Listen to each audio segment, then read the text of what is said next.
പരിശുദ്ധ പരമാധിവ്യകാരുണ്യത്തിന് എന്നേരവും ആരാധനയും സ്തുതിയും വീഴ്ചയും ഉണ്ടായിരിക്കട്ടെ. അനന്ത കാരുണ്യത്തിനുറവിടമായ കർത്താവെ, വിശുദ്ധ വാരത്തിലെ 2-ാം ദിനത്തിൽ ഞങ്ങളെ ഓരോരുത്തരെയും ഓർമ്മിപ്പിക്കുന്നു. അങ്ങ് ഞങ്ങളുടെ രക്ഷാശിലയും അഭയകേന്ദ്രവുമാണ്. അങ്ങനെ ആശ്രയിക്കുന്നവനെ ഒരിക്കലും കൈവിടാത്ത ഒരു ദൈവമാണ് അങ്ങ്.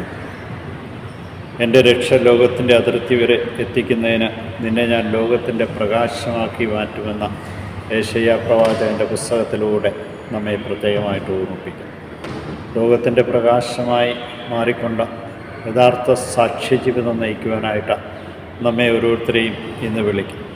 ഇന്നത്തെ സുവിശേഷത്തിലൂടെ നമ്മെ പ്രത്യേകമായിട്ടും ഓർമ്മിപ്പിക്കുന്നത്, നിങ്ങളിൽ ഒരുവൻ എന്നെ ഒറ്റിക്കൊടുക്കും. ഭക്ഷണത്തിരിക്കുന്ന വേളയിലാണ് ഇപ്രകാരം അവിടുന്ന് പറഞ്ഞത്. അതാരായിരിക്കുമെന്ന് അവർ വളരെ സംശയത്തോടെ പരസ്പരം നോക്കി. ശിഷ്യന്മാർ ചോദിക്കുന്നുണ്ട്, കർത്താവെ, ആരാണ്? ഞാൻ അപ്പം മുക്കി ആർക്ക് കൊടുക്കുന്നുവോ അവൻ തന്നെ. അപ്പം മുക്കി യൂദാസിന് കർത്താവ് നൽകുമ്പോൾ അവന് മാറി ചിന്തിക്കാവുന്ന ഒരവസരമുണ്ടായി.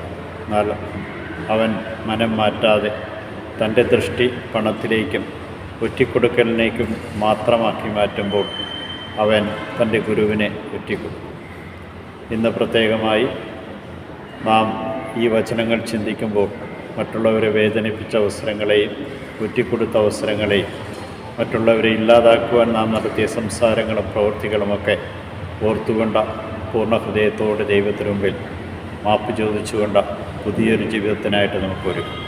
വേദനിപ്പിച്ചവർക്ക് വേണ്ടി പ്രാർത്ഥിക്കുകയും ദൈവത്തിൻ്റെ കൃപയും അനുഗ്രഹവും ലഭിക്കുന്നതിന് വേണ്ടി നമുക്ക് പ്രത്യേകമായ ദിവസം അവിടത്തോട് അപേക്ഷിക്കുകയും ചെയ്യാം.